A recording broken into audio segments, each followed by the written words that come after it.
Hi, I'm Anna. And I'm Ben. We are AutoSave. Welcome to our channel. Today we're watching Attack on Titan Season 4, Episode 25. Last episode was kind of getting everybody in the same place to, I guess, arrange some sort of counterattack or maybe... Some saving of the world. I was about to say, maybe putting into Connie's words, saving the world. Yes. That's what we're going to attempt to do. We don't know what the outcome of that will be or what the attempt is even going to look like, right? How do you even attempt that? I don't know. I don't know if it's just all verbal. Eren looks pretty, high up in the air. You'd probably need some sort of, megaphone. Is he taller than Armin would be as the Colossal Titan? I don't know. My best bet is still, okay, Power Rangers assemble. Everybody, get on top of each other. But no, I don't know if it's going to see all of us trying to climb Eren, with ODM gear to try to get up there, use the Colossal to see him, try to kill him, I don't know.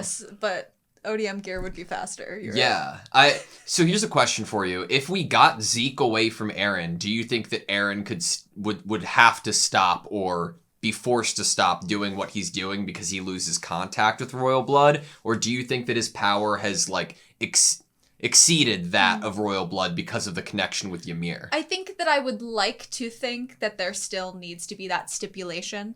Because I think that having him completely kind of break through of the rules and guidelines we've been given, I don't know if that would feel as good as he currently has the help of Ymir to keep Zeke at bay and use Zeke's blood. Yeah. I like that. I do as well. It kind of is making the rules fit to you. Yeah. And I like that. I do as well.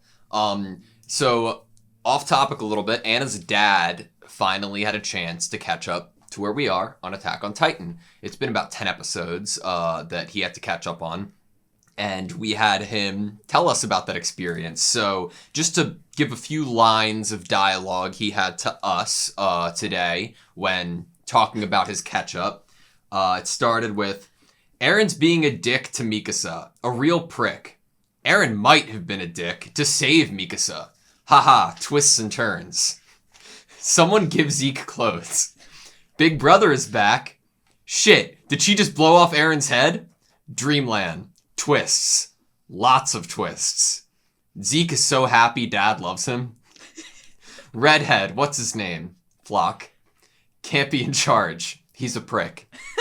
And that basically catches us up to episode, 84, Season 4, Episode 25 of Attack on Titan. He really did. He ended with, the gang's back together, let's save the world. Yeah. So that really is the ending that we left off on. I'm excited. I'm nervous. We have only a few more episodes to go, I think, before we are done with what's on Crunchyroll. And that's kind of scary. Terrifying. Yeah, I don't know.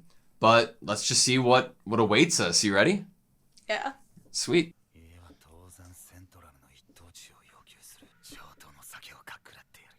Jean's dream. Married to Mikasa. Yeah, I was about to say. Oh, he looks kind of cool, too. It's like he's in Venice. I'm glad that we get to go back and see.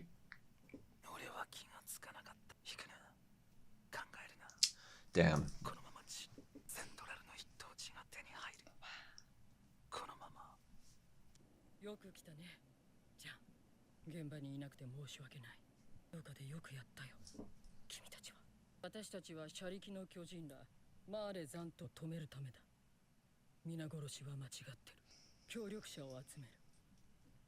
Our options depend on who we can get. Do we have some good options?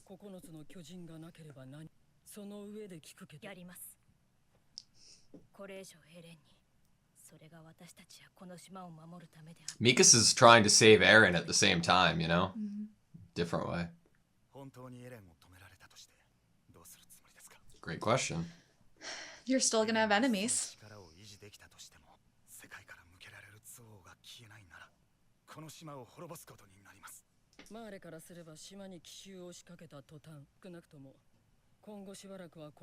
At least another 100 years, right? 完全に島を滅ぼさないといつ世界が滅ぼされるか。いずれにしろ島が滅ぶにしてもができるはずだ。でも I love that we're still on John. Wow.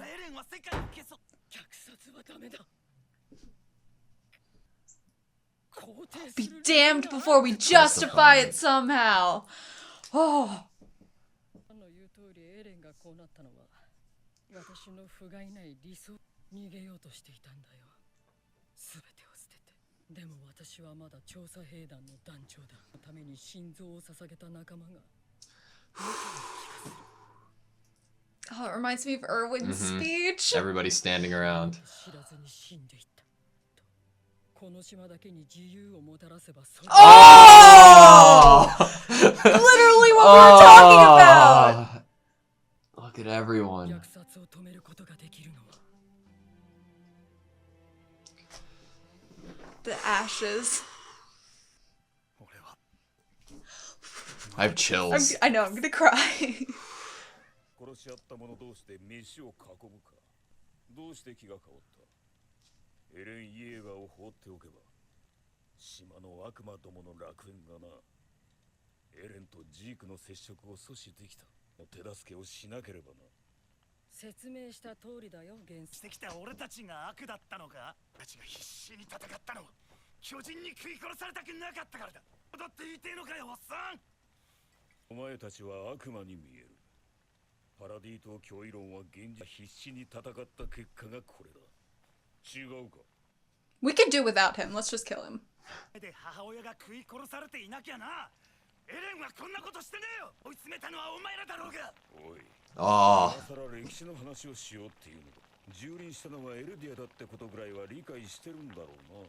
前のことでいつまで被害者面してやがる。まったくガキと話してるようだ。実在する2000年の歴史に通用すると思っているのか。ああ、やめよう。2000年前のいざこざ話なんて退屈だ。困惑しておられるのだよ。この島を根絶やしにしようと、島で助けようとする奇怪な悪魔の存在に、外の世界で数ヶ月暮らした。知らない島の悪魔には戻れない。Just like Reiner. Can't go back to being ignorant when he returned to Marley. それで、あんたたちに殺せるの？エレンを殺せるの？説得でもするの？それで考え直すくらいのやつが。それはわからないよ。エレンと話してみないと。それでも虐殺をやめてくれなかった時はエレンが敵だとアホになるからわからないの。エレンを殺そうとするならあんたらはエレンを守るために私たちと戦うことに。結局はそうでしょ。エレンより大事なものなんて考えたこともないだろうから、ね。You can't imagine. つまり私を。レオンハート。あんたの気持ちはよくわかる。私もエレンを止めたいる父親を殺されたくないから。説得してエレンを止められるのならそれでいい。私たちは争うべきじゃない。分かった。はいはい。さあ、シチューができたよ。食べよう。港まで最速で5時間かかる。頼りはアズマビト家だ。飛行艇を港に用意してあるらしい。Wow. それを使えば。アズマビトが裏で手を回していたのか。問題は始祖の巨人がどこにいるかだ。だからこいつをさらった。向かう先はどこだ。知るわけない。大陸のことを何も知らないイエーガーに知恵を貸したのはお前だ。何らかの予想はできるはずだ。クソ野郎。Interesting. なぜ私がマーレ人のクソ野郎に協力 I mean, they gave you あ food. るのかと。目にマーレと戦ってたんだろう。故郷がこのまま踏み潰されてもいい。イエレナ。構わないだろう。こいつも同じクソ野郎のマーレ人だからだ。にまんまとやられたからね。イエレナ。調べて驚いた。ごく一般的なマーレ人家庭の出自をされた小国出身と偽った。 What? ジークと初めて出会った時からあなたはある物語を作り出した。それは王子様と世界に刻まれんとする。その欲深さに敬服いたします。崇高な胸の高鳴りに身を任せ、これまでの遺恨などように喉へと流し、 Wow.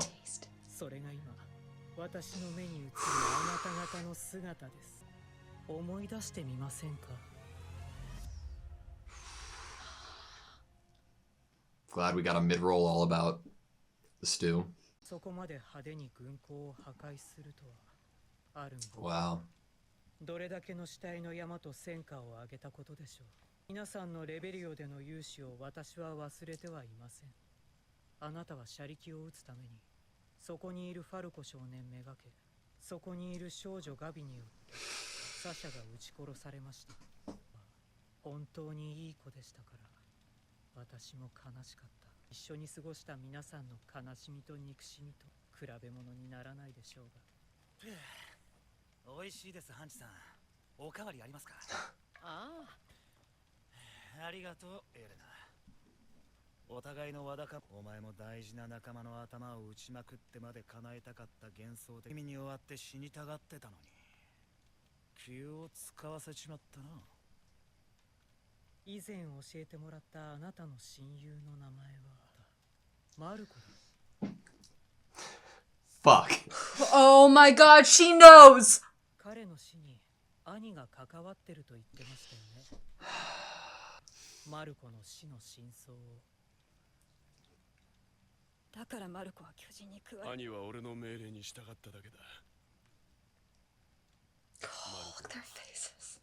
俺とベルトルトの聞かれてはいい。俺は正体がバレることを恐れ、封じができると思った。空中でマリを押さえつけている間に兄に立体起動装置を。マルコはその場から動けないまま。 The editing, man. 最後に何か言ってなかったか？俺たちはまだ話し合ってない。俺たちはろくに話し合ってない。殺し合うみてえなことになっちまったんじゃねえのか？あでも遅くないよ。これだけしのぎを削り殺し合った者同士が Ha. 今もできただろうか。私たちが火を囲んで食事するなんて。マルコが巨人に食われるのを見ながら、俺はなんでマルコが巨人に食われているんだと思う。怒りに身を任せてその巨人を殺した。罪悪感で頭がおかしくなっちまったんだろう。俺は本当にどうしようもない。もういいって。すまない。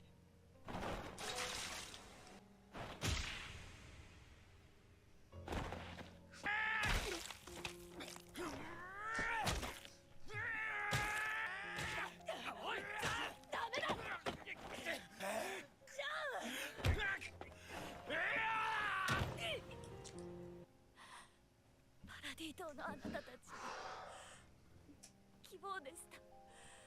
許してもらうために、この島が、悪魔が、お父さんやお母さんが、レベリオのみんなが消えてなくな。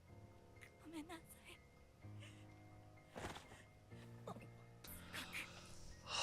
Holy. 分かってますが、必要です。どうか私たちに力を貸してください。地ならしを一緒に止めてください。お願いします。お願いします。お願いします。お願いします。どこ行くんだ、ジャン。ジャン、おかわりどうするの？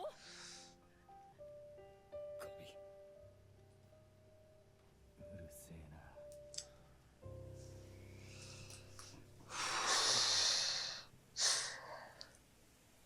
Oh my god. 起きろ。脱の時間だ。協力してくれるの？ああ、もちろんだ。ほら、いつまで寝てんだライナー。怪我なんてと。蹴って悪かった。うん、大丈夫。平気。ライナー、お前には謝らねえからな。それでいい。 I think the reason he punched you was complex. Thanks, Annie. She's like, let me include myself here. 止めろ。何か。港がイエーガー派に占拠されています。 Oof. 先回りしたのでしょう。対巨人用装備の兵士たちが Fucking locomotives. 同体制でした。 Flock. Holy shit. Oh, and what's Mikasa gonna do about this? Okay, that was Attack on Titan, Season 4, Episode 25. The editing in that episode is really, really strong. And the dialogue was really, really strong. And I think that I was a little worried under the surface that we might not get it. I think they would have really... I don't know. I think that it would have been a disservice to the characters if they didn't have a conversation that was as hard as this. You know?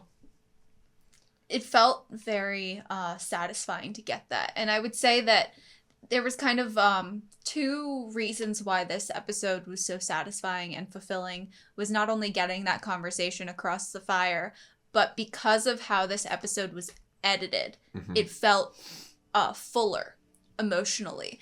If you had just watched, you know, you were looking at everyone as they were talking and switching back and forth between the people as they were talking, you wouldn't have gotten nuanced expression, random shots of like the landscape and trees and things that kind of set this tone, the fire, expressions and reactions to things. There was this tense, apologetic environment that was created, and this very just complexity that we know is there internally that we saw through the editing. And I feel like it would not have hit if it was just camera on this person speaking. If it was treated like a normal conversation. Yeah. I agree with you. It definitely helped to convey the tone that they were trying to convey. The music was absolutely beautiful. And oh my god, I have never lost appreciation or love for Jean, but I think that, I don't know how to describe it. It's like when they go full Jean, which they haven't in a while, it just like makes you appreciate him all over again. And it reminds you of everything that his character and his moral complexity adds to a show like this. At the end of the day, there are a lot of people who struggle with doing the right thing. And that might mean that they falter or might think of a wrong thing first. But it means more when those people inevitably decide to do what's right.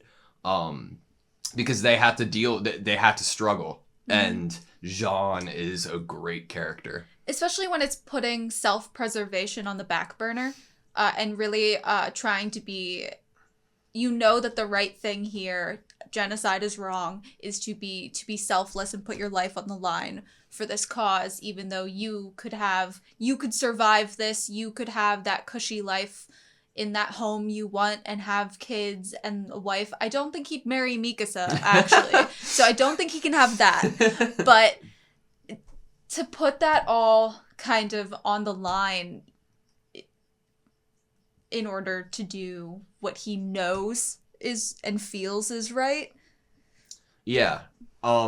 It's interesting when you put it in perspective of how things should go, right? What's the best solution here? And everybody's offering different things and none of them sound perfect, right? Right. But there are so many people in this world and ours that can understand that at the end of the day, regardless of how good their motive is, it's not going to change the world. And they acknowledge that and then decide to self-preserve or make sure that they at least can have a very comfortable life or a safe life or a grandiose life. Yeah. But to realize that and have the awareness of it and then continue to do something that could inevitably be pointless, but for the benefit of the rest of the world, I think is really is something that's really cool. I think they have Jean, with that point, I think they have Jean and Yelena as parallels moving in the opposite direction in this episode. Like one's going this way, one's going this way, with Yelena was putting herself out there and risking her life to obtain that grandiose, cushy, fancy lifestyle dream, the prince, you know, and she was going to be admired. And Jean was the opposite. It was the self-preservation and the staying home that would give him that life that he wanted. And sure, it is not a one-for-one comparison or parallel, but I think because of the information we got and expanded upon Yelena this episode, it is a very just parallel comparison that you can make of them being on opposite sides of the similar spectrum, right? Or at least going in. I don't know. I think comparing them is really smart in this episode because you're able to. They were both. Not only did the episode itself and the screen time shine a light on both of those characters, but they individually talked to each other and interacted more than other characters did this episode. And Jean was the one that basically thanked Yelena for starting this conversation. Yep. And airing out the dirty laundry. Let's all talk about it. And this was a very dialogue-heavy episode. Yeah. And that obviously lends to, like, thank goodness for very interesting and creative editing when you're going to have a dialogue-heavy episode that we got. We were going to have a lot of dialogue, but the show and the editing made sure that the emotion behind each thing was felt. Yeah. No, and again, you don't need to do that. Animes don't need to do that. But when they do take the extra step to like to show intent, it pays off so well. And it almost felt like it was shot like a movie or something, and how they would handle a conversation like this up above and they're all in a circle. Really smart choices. And this could be totally like off base. It's just like a personal feeling. Have you ever read books with point of view chapters? It feels like this was like a point of view chapter from John, even though that of course it wasn't like all the episode wasn't like from John's point of view, but just how they. I think one of my favorite things this entire episode was how long they stayed on John and his conversation with Hanji. Like, it was so compelling. Like, rule of thirds, of course. Like, he's just left frame, half cut off, too. But it's just seeing the range of his emotions and expressions and just keeping the camera on him is such an interesting choice to make in an anime that I don't know if I've ever seen it. I love this shot. I think it's a perfect example of the kind of up in the air unknowingness that is being talked about, that Hanji says at the very beginning of the episode, our options depend on kind of who we can get, who we can recruit. And we still don't know by the talk, you know, are we actually going to be willing to kill Eren to stop him? Will we be able to actually talk to him?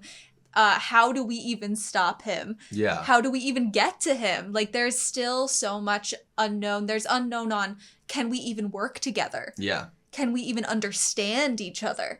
And then to see shots where it's just Jean's face and his reactions, but for some reason he's like cut off and there's all this empty space here. It's so nice. The composition, it almost makes me want to go through and see if how many more shots have such a similar kind of off skewed from a lot where it should be, where you think it should be. When Annie had first asked the question of killing Eren, we saw Mikasa, Armin, and several characters with their mouths cut off. And it was like in an interesting place where you wouldn't expect it. It wasn't like intent of trying to cut off a mouth, but it was just it was uneasy. It's something that is not normal and we're not used to. It's like everything is slightly, it's like if you took a photo of yourself, and changed it slightly. Yeah. Like changed how big your mouth was in all these photos, and everything would look a little weird to you. What's it called? Like Uncanny Valley? Is that what it is? Maybe. That they look like, the people look kind of real, but fake enough that it's like really creepy. I don't know. I don't know what I'd compare it to. Like in my opinion, like what makes most sense to me is like, okay, if Hanji and John are having this conversation and they're real people, you'd want like camera over a certain shoulder, right? To be able to capture them in frame a certain way. Okay. This feels like they were like, oh yeah, that's how we normally do it, but fuck it. we'll fuck up the composition on purpose and keep it throughout the episode. Move it to the other shoulder. Like you move the camera in unnatural ways where you aren't sticking to the standard. It doesn't feel like what would have been the initial choice, the easy choice to make in terms of how to do the shot. There was a lot of close-up complete of just eyes. Yeah. Even if the eyes weren't fully like focused on in the frame, everything was just so either really zoomed out, really zoomed in, too much to the left, too much to the right. So interesting. We have Hanji knocking on the window and she's all the way up here, which makes us feel like we're Jean kind of crouched on the bed. Yeah.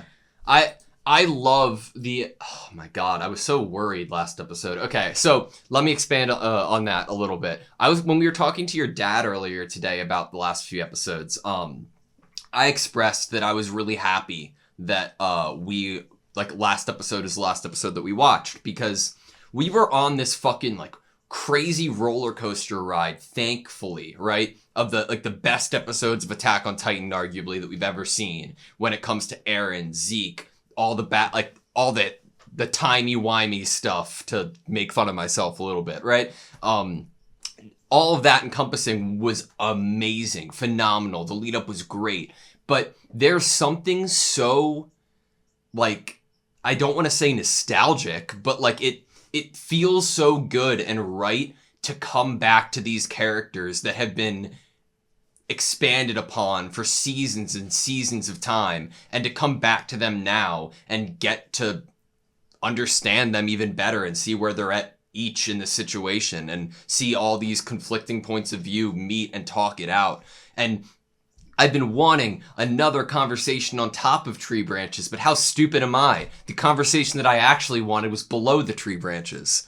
It's unbelievable. But I really appreciated this episode and last episode, but this one more. There was something about it that just brings me back to season 1 almost. Or season 2. It feels like this was the kind of perfect episode to have after finishing all of the major like big events and big drama of the last like 5 episodes. Yeah. It feels like this is kind of, it's kind of setting things up and kind of where do we go from here, but it's almost like a timeout period, a calm period. It truly like, okay, yes, a lot happened, and a lot happened over the course of these 4 seasons. Let's make sure before we go into this that the viewer also understands these characters while they get to understand each other. Yeah. Like now, once we're going into this final, what is it? The end, the night of the end was the name of the episode. Yeah. So the night of the end, that could be thought of as this is the end of the misunderstanding of each other, that we are making sure that tonight, it's like when people say don't go to bed angry at your like significant other, family members, people you love. It's like by the end of the night, we're going to make sure we're on the same page and we understand each other. Which is kind of funny because Jean wasn't on the same page or understood them at the end of the night. But by the next morning. I think that he did. I think he just needed some time to himself. He was so upset. Rightfully so. I have a question for you. Do we need an ending, like, of a world ending? Like, I think that I continue to ask the question of like, well, what the fuck are you supposed to do here, right? Like, what's the outcome here that's best for the world that we are in? What's the route that the story is going to take for the rest of the world that we're in? But in a similar vein to what started this whole thing with the Titans in the first place, this creature underwater that connected itself to Ymir, which led to where we're at now, where like in terms of Titans, like we don't need anything to expand upon that in the prehistory, right? In the past. Do we need the future? Is this story just about the characters that we know and about Eren and about our choices and if we want, you know? I feel yes. And I think we've kind of talked about this slightly before, maybe off camera, about, you know, what do we think is going to be an ending for this show? And I believe that when Hanji says things like, and we've had characters say before, that we weren't there.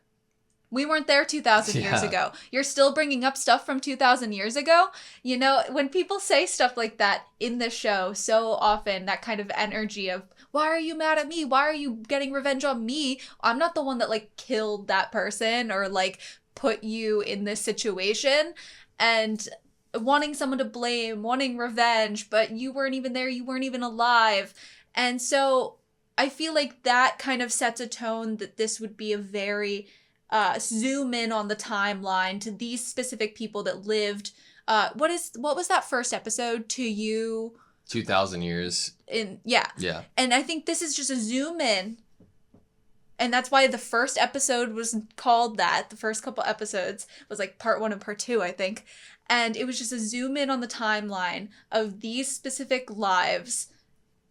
And then I don't even know if I need future after that necessarily, because I feel like they're setting a tone of this being about these people and how they interact with history and with each other. Yeah. It's conflicting a little bit too sometimes, because then I'm thinking about, like, one of the best moments this entire episode is the parallel to Erwin and all the scouts and all the comrades standing around him and the memories of them, all watching them on to Hanji getting to experience the same thing. And it, like, cut right to my core a bit. And she had the line of, like, I don't think any of them would be self-centered enough to say, as long as the island has freedom, that's all that matters. Mm-hmm. And then when I'm thinking about that, I'm thinking about the scout regiment, and I'm thinking about fighting for freedom and pushing forward, which connects kind of to the Attack Titan a little bit. And then when I'm thinking about, if you're fighting for freedom and you're always pushing forward for everybody, right? It's a very selfless place to be, and but it's also potentially a very, you're always gonna lose depending on how you look at it, like point of view. You know what I mean? Like, at the end of the day, is it just going to be an entire history of these people who are fighters for doing what's right and making sure the world is free? And everyone just has to keep getting revenge on each other. Yeah. Oh, yeah, I know you were getting revenge on me, but now I have to get revenge on you, and then you're going to have to get revenge on me again. It's a cycle, right? Yeah. When you were talking about the scene with Hanji, I was kind of started laughing to myself, because all I could think of as you were saying what you were saying, and you were reading a quote that was on the screen, as long as the island has freedom, that's all that matters. And I believe you said that you didn't think these people would necessarily, like, you know, want genocide or anything like that. But what it made me think of is that when Erwin had this moment, who was the only person to survive? Flock. Yeah. He's the one that thinks as long as the island has freedom, that's all that matters. And if that's, God, that it's like a sad, like, potential realization to come to, that the most selfish people who want the most selfish things are going to be the ones who last the longest. But in a lot of ways, that's true in history, in our own history, right? Mm-hmm. Like, I don't know. It's also hard because the selfish wants aren't... They're still, like, obviously, I think, as Hanji said, I think the perfect sum up of talking about this at all is self-centered, not selfish. Genocide is wrong. I'll be damned before we justify it now.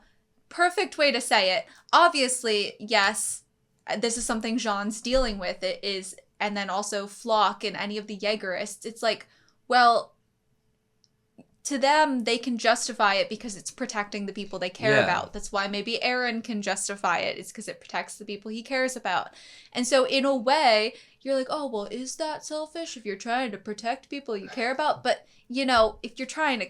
If you're already having that conversation, you've already kind of missed the point. Yeah, it's like the conversation that Hitch watched between the people talking about Eren, like causing damage to Eldia, the island, but what for? Like, you're just comparing casualties and comparing trauma has been something we've talked about. Like, we're like, oh, we shouldn't necessarily like put all of these kids next to each other in our conversations and be like, okay, but whose trauma was worse? Like, no, all of these kids had really horrible circumstances happen to them. But it's like, it's a tough thing to think about and converse and talk about because I'm not smart enough to have the answer. And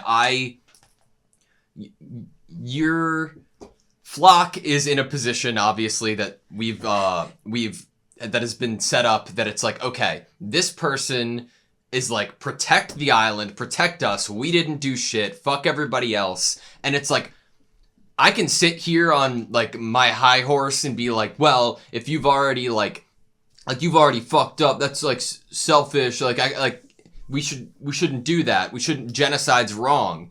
And I can very well say that, but if somebody asked me like, okay, what's realistically, if I'm in Hanji's situation, right? Yes. I am going to do what Hanji is doing. I am on that team all the way. Mm-hmm. But regardless of if Eren lives or dies through this, what's next? Is it just going to repeat itself? Is there any way that you could think of history going forward and that you can assure that nothing like this would ever happen? Because that seems naive in of itself. Right. It's hard. It's hard to think about. It's hard to put into words. I think when we bring up Flock, I think that we should also kind of, since we're talking about how him and the journey, I guess, and the choices that he's obviously choosing to make here. If you go with another character that is in this episode is Gabby, who would have been on that boat of it doesn't matter as long as my family, gets treated better and I can prove that we are the good Eldians. But what happened is that once she infiltrated, as her older cousin Reiner had, she realized that she couldn't blame these people for all of those years of suffering from Marley, and she couldn't justify the killings that she had tried to justify by what Annie brought up when she was talking to Hitch, by the praise and admiration she got was able to justify the killings.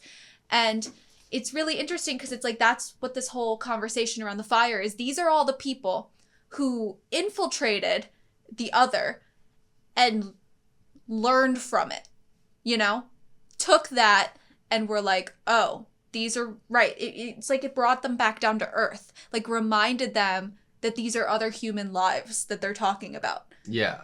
And it's interesting when you get a character like Flock who isn't, hasn't made it to that journey, doesn't exist for him.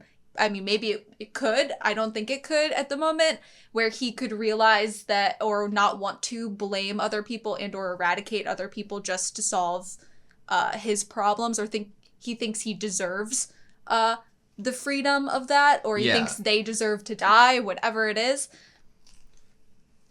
I'm trying, like, I feel like so bad. I feel like I'm not doing a good job conveying any point that I'm making. This is the last that I'll have of it.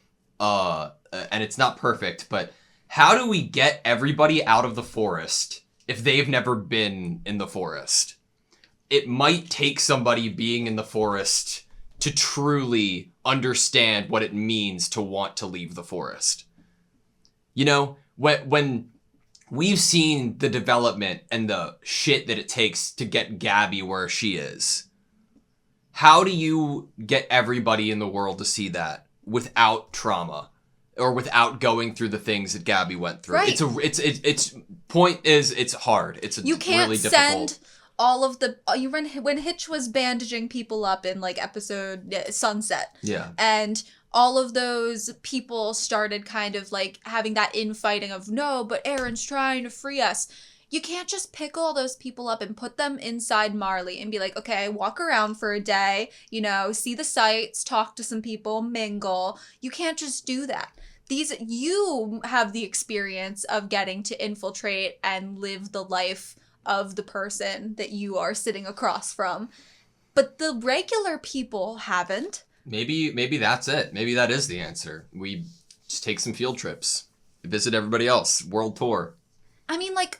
Wife swap. Let's wife swap. Wife swap! There That's we go. the answer. But yes, that is the answer. Wife swap Attack on But Titan how's a edition way throughout the that- entire world. With the rules that are in this universe, what's a way that we could get something like that with the powers that we have?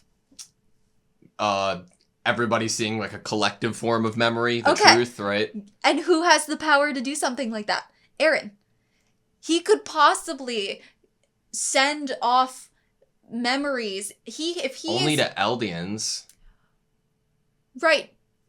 Okay, you're right. He could only do it for it would only bring together the people of the island and the Eldians on the mainland. You're right. Wife swap's the only way, man. I've like trust me. Like I've had like an anime moment in this like 2 seconds. I've thought about it for like a billion. Wife swap. That's the way you got to do it. Period. Question.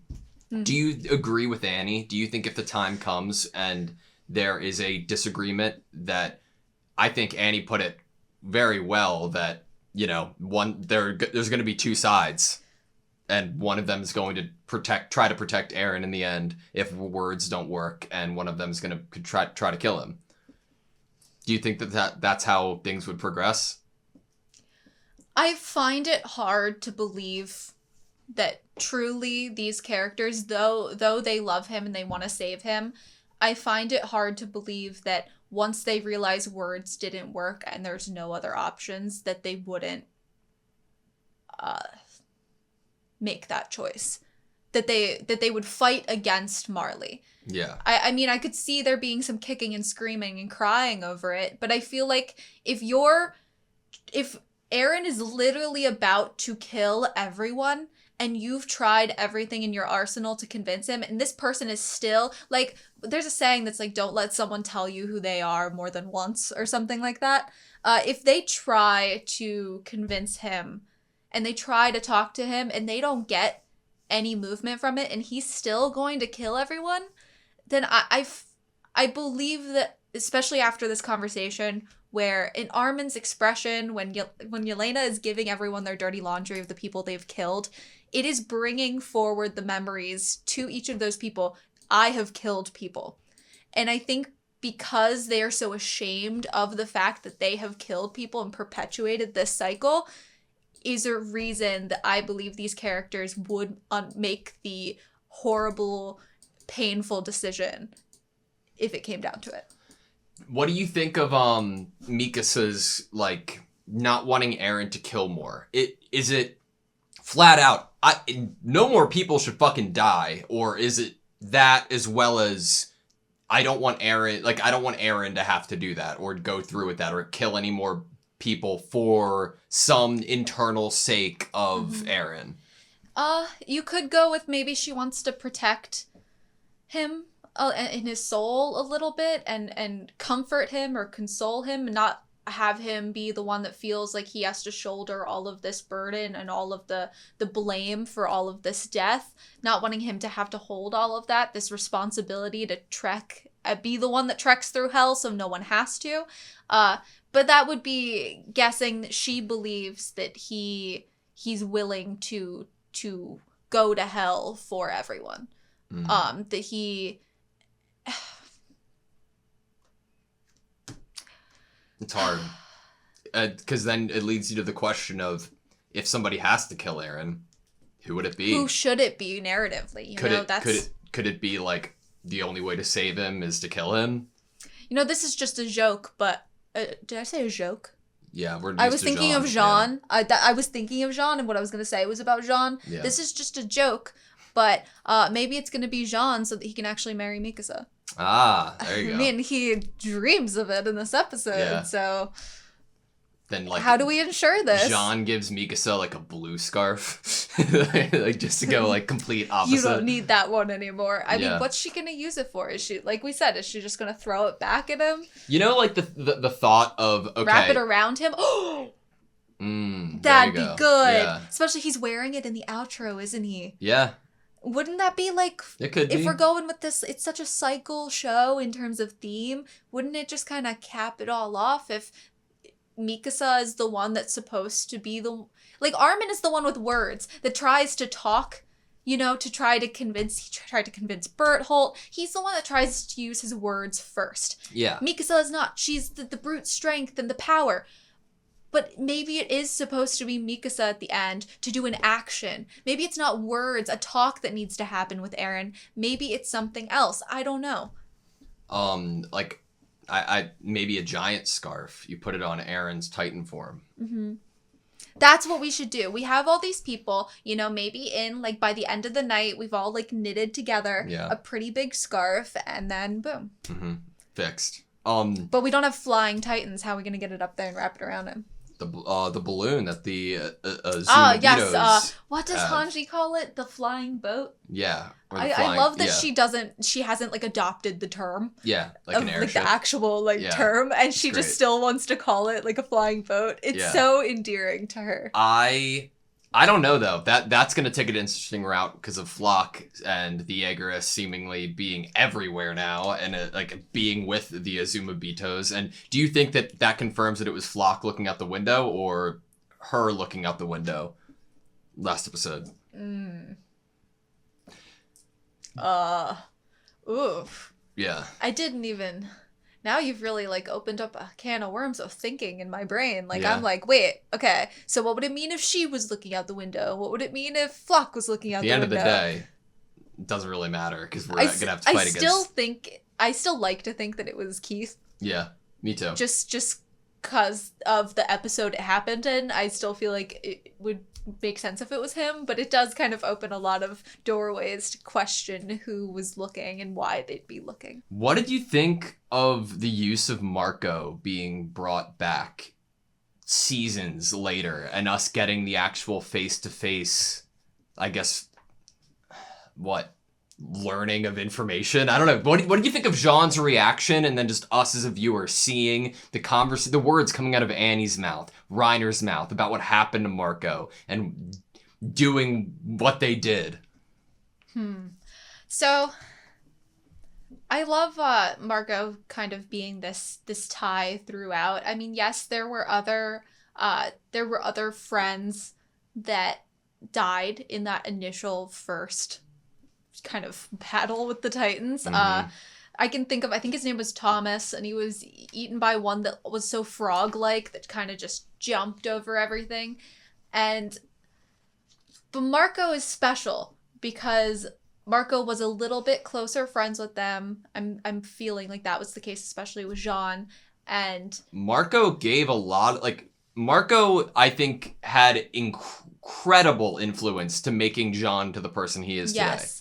And of course, even before death, having that influence and special meaning to Jean, Marco's also important because of who killed Marco. It wasn't a Titan coming out of nowhere and killing Marco because Marco couldn't get out of the way in time when it was his fault, not his fault. He's not trained well enough. It wasn't any of that. It was actual sabotage by characters in the show, and that is another reason upon all the reasons of why Marco is important to the story and important now, especially to Jean. And Jean quotes things like, these ashes won't let me forget. Or those ashes won't let me forget, something like that. Because when they were burning all the bodies and, that scene still, like, gets to me.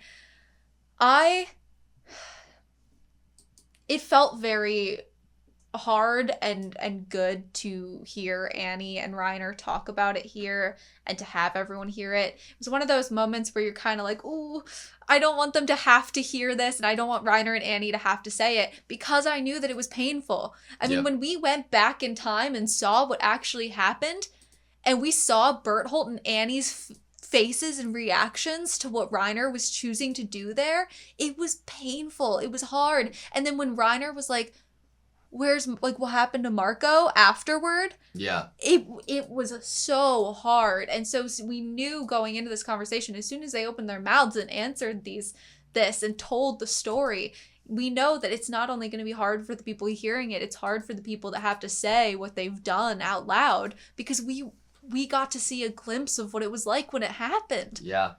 They were the perpetrators there, yes, but it was horribly traumatic for them that they did that. And we had the line of, like, what was Marco's last thing? Did he say anything before he died? We haven't even talked this through. And it's a perfect line to bring about what Jean says next, which is like, well, yeah, then we need to talk things through here now. You know, that's right. We've barely even tried to talk. Yeah, and that's why we're still trying to put each other in the ground. And it goes back to, like, think about Armin trying to talk to Berthold on the rooftops. Armin's been, like, an advocate of just trying to understand each other's side and trying to talk it out and really get to the fundamental difference that there might not be as much different as we think if we actually talk to each other, right? And at some points, Berthold was willing to listen, and then at that very end time he was like, I can't listen to you anymore. Yeah. Like, I have to do this, and if I even like open my ears and my heart to you, then I won't do it, and I know that I have to. Yeah. And so, oh gosh, it's not too late to start. Here we are talking to each other when before we would have been in each other's throats. So what I love about this is that after the line of could anyone have imagined we'd be eating together around a fire, this whole thing feels like the conversation is coming to a close and like a resolution where we're all on the same page. And that's when Reiner starts talking, like really, really talking. And do you know what else makes me think of Reiner in this specific setting? So when Hanji says that line of like, you know, who I think it was Hanji that was like, and who knew we'd all be sitting here eating together. And Reiner's then the next person that talks after we get this view and we're all eating together, the two sides.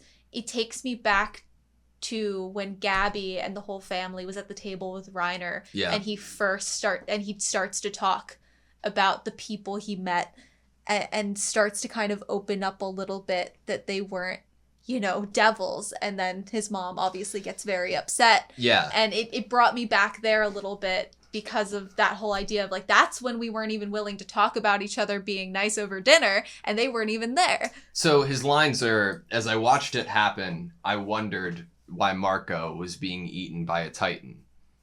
And then it's like, Hanji's like, why are you saying this right now? And then he's like, overcome by anger, I thought, how dare you eat Marco? And I killed it.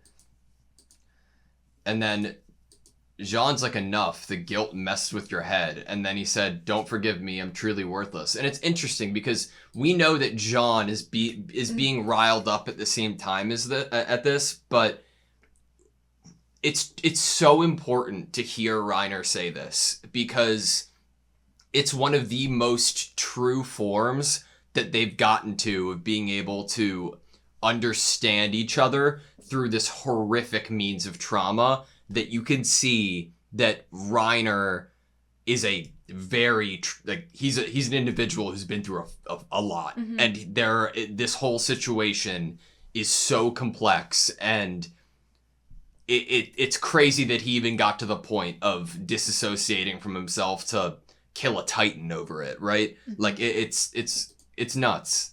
What I thought that Jean's choice to get up and punch Reiner, I really felt like Reiner was, in a way, so this is just one way to look at it. Reiner was the last one in the circle that wasn't willing to be like, yeah, I did shitty things, I'm going to move on from that. Yeah. He was, and so in a way, it's like punching him is Jean being like, hey, we all just cleared out our dirty laundry, dude. We're all like, we all know we did horrible things. Let's just move but on. Now you're going like, I'm worthless, and you're still going on about it. Like, no, you're the last one, and you need to get over that little, like, obviously it's not a little step, but Jean's showing a very similar emotion to Reiner in a way by reacting the way that he did, because I don't think you can tell somebody who's been through so much to get over it. It's not that simple. It's like you can keep moving forward for sure, but what it will take to keep moving forward is going to be harder than it would for a person who didn't have to deal with the things you did.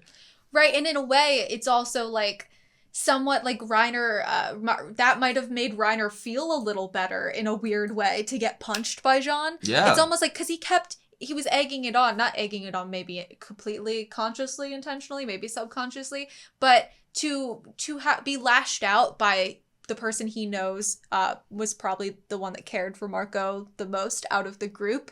It probably feels very deserved to Reiner, and he probably felt a little better after this whole exchange. And then we get the waking up scene, and Jean's like, come on, Reiner, wake up. And Reiner's like, okay. And then he gets up.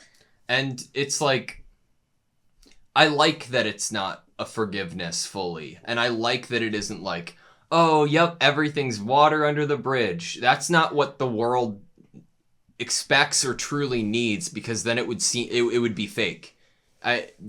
They're moving together forward, even though that they have so much reason to be opposed, and it's admirable alone that they are choosing to move together, both of them, forward in hopes of saving the world. It shows a crazy amount of growth for these characters, because I feel like they would not have maybe been able to do this. Some of them, specifically like someone like Gabby, would not have been able to do this without what we have seen happen in terms of Gabby's growth. And we can say that for a lot of the characters, that they have grown into people with the opportunity and capability to make this choice if they really wanted to.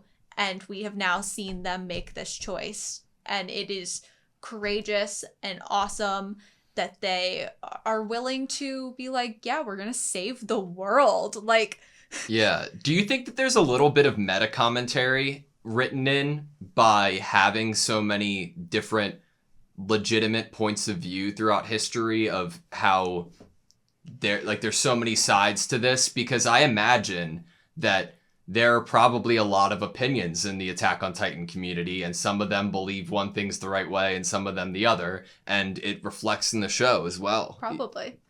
Don't know if it's intentional. I mean, we sit, this is a discussion, but I would say for the most part, we aren't super debatey, like in an opposition to each other, but we're heavily discussing this, and sometimes we're not completely seeing eye to eye on what we think is the meaning of something, or what we think someone's thinking and their motives.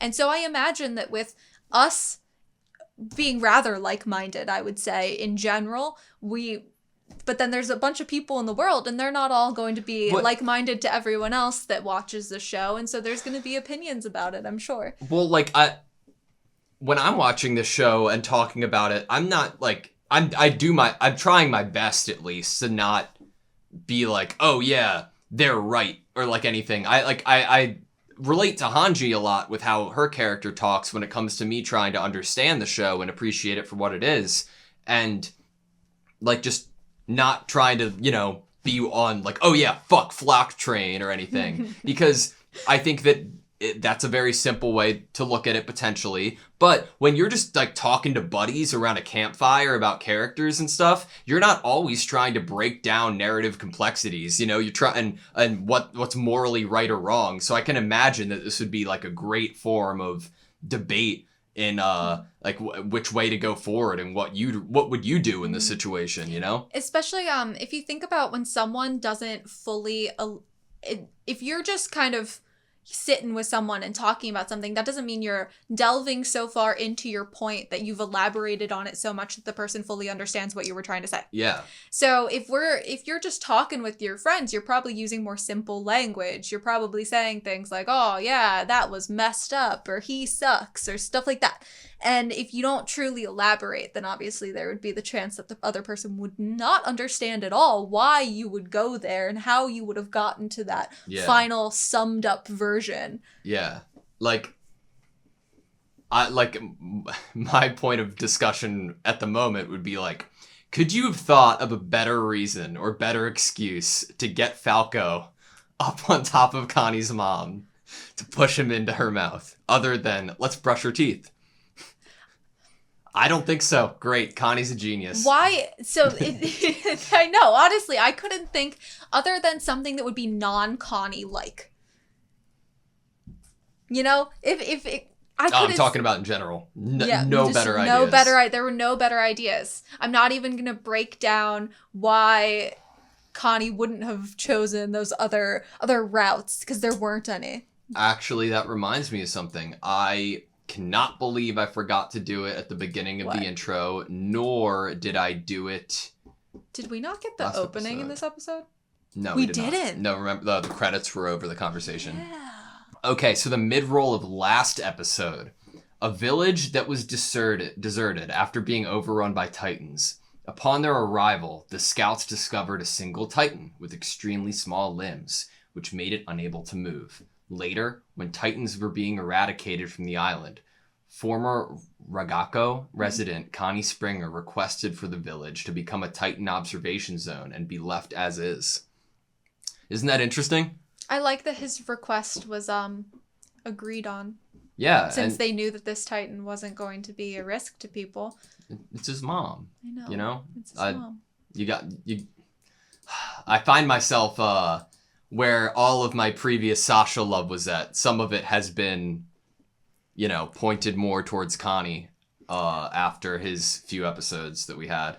I mean, they did remove Sasha in a big way from the story, so it would make sense that a little more of that love would move over to the one that's alive. Yeah, and then the mid-roll for this episode being Hanji's stew, made with ingredients pilfered from nearby villages. This stew, cooked by Hanji, contains a generous amount of potatoes to help fill the stomach. Sasha was there at this little meeting.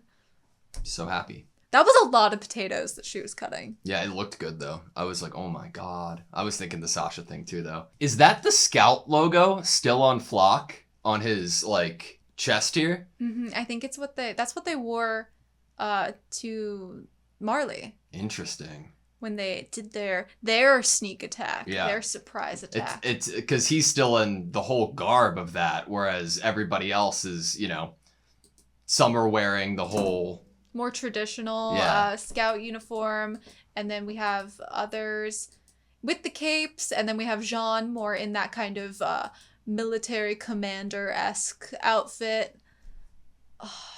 Oh, you know what I just thought of? That it was, who said it? That Willie's speech was coming true. Oh. It was either Reiner or Magath that said I think it was Magath. Willie's speech was coming true. It was it was more so just the awareness that I think Willie might have had and just shining a light on that. But I thought that was interesting that we got a full circle little roundabout there. Do you think... I think that I might have had a I think in my brain I had this cartoonish idea of the Titans within the walls being so big, they just walk in every other direction, and there being so many that it's all at once, rather than some strategic risk play that you're okay, which place am I going to first? Because that was a topic of discussion we got. Where is Eren going? Where Eren was going, and I think at first I was before Magath explained himself, I was well, she wasn't Eren's fangirl, she was... Zeke was the one she was following, not Eren. So, why would she necessarily know what Eren was secretly planning against Zeke? Because this wasn't... But the rumbling was, I guess, part of both of their plans in some way. But then when Magath elaborated that it's because the knowledge Eren has of the mainland and everywhere else is from Yelena. Yeah. And or probably from Zeke, which Yelena would probably know what Zeke would talk about or where Zeke would tell Eren about to go to first. So I do wonder if she truly doesn't know, or if she did say, I don't want to cooperate with you. Yeah. So she might actually know where would Eren be going first. We only have one or two places to guess, but I don't know. I feel you have to be he's Marley. Probably going to go to Marley. But then I'm what if there's a more interesting option? What if, I just thought of something wild and crazy. What if we're trying to go to where Ymir was originally from? Oh, that's a good guess. What if we're trying to get to that tree? What if we're going somewhere that isn't where we think it is? Yeah, period. That's the only spot I can think of that's not, the easy answer would probably be Marley in terms of attacking them first to get revenge. You've already hurt people on the island, but what if you sent your biggest weapon somewhere that it can't be used anymore, down a tree hole or under the water, bottom of the ocean, Antarctica, in a, I don't know, what if that's your show of peace, right? I have this massive thing that I could use to wipe out the world, but I'm going to choose to get rid of it.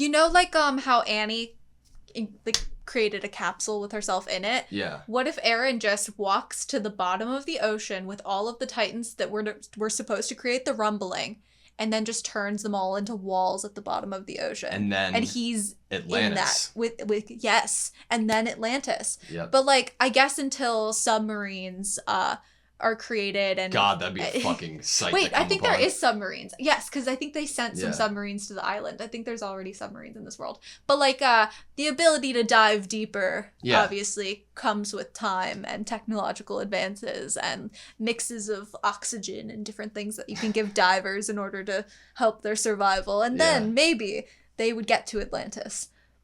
This Atlantis in this world that we've now Who cares created. if we pronounce paradis or paradis? It's Atlantis. Or Atlanti. I don't know. Atlantis. Yeah. Paradis. Yes. You know, I feel bad. Like we have a timer for our like voice recording, and it does like it gives us like a broad range of how long we've been talking. But once you edit that down, you never know how long like a video, I guess, or discussion, whatever, is going to be. But I can make a guess, and I can guess that it's going to be shorter than, I guess, what we typically do. And it feels weird. I feel conflicted about it because part of me is like, well, I really like talking about this show for a long time, but I've never talked just to make something long, and I don't like the idea of that. But I feel a little guilty about not talking for too long, but I just don't have anything written down more to talk about because I was kind of like staring at the episode the whole time. I was like enamored by it. I haven't been good at taking notes since I ripped the notebook. I'm sorry. I think this episode was just like a nice it's now we have the path set, and I just think I feel an overwhelming feeling of okay, we're ready. Let's go save the world. It's like we can breathe now a little bit and then go. And then run into it. Yeah.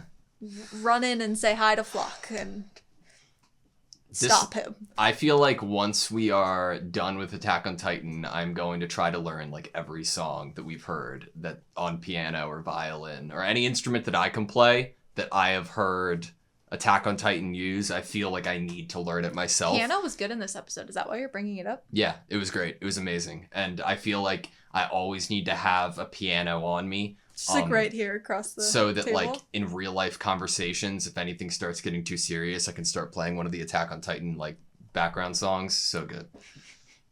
Rumbling. Yeah. I think the people around you might feel a little scared, especially if they've seen the show, if you just started playing Rumbling. I think the context would matter, right? It'd be Yeah. like if I'm hanging out with Noah and he's like, I'm starting to get a little hungry. My tummy's about to make a sound. And I'm like, rumbling. I don't know. This is what happens. I'd evolve into Jurassic Park or they're talking about tummies. I don't know. Okay, you good? Yeah. Thank you guys so much for watching this video. Please like, comment, and subscribe. And we hope to see you next time.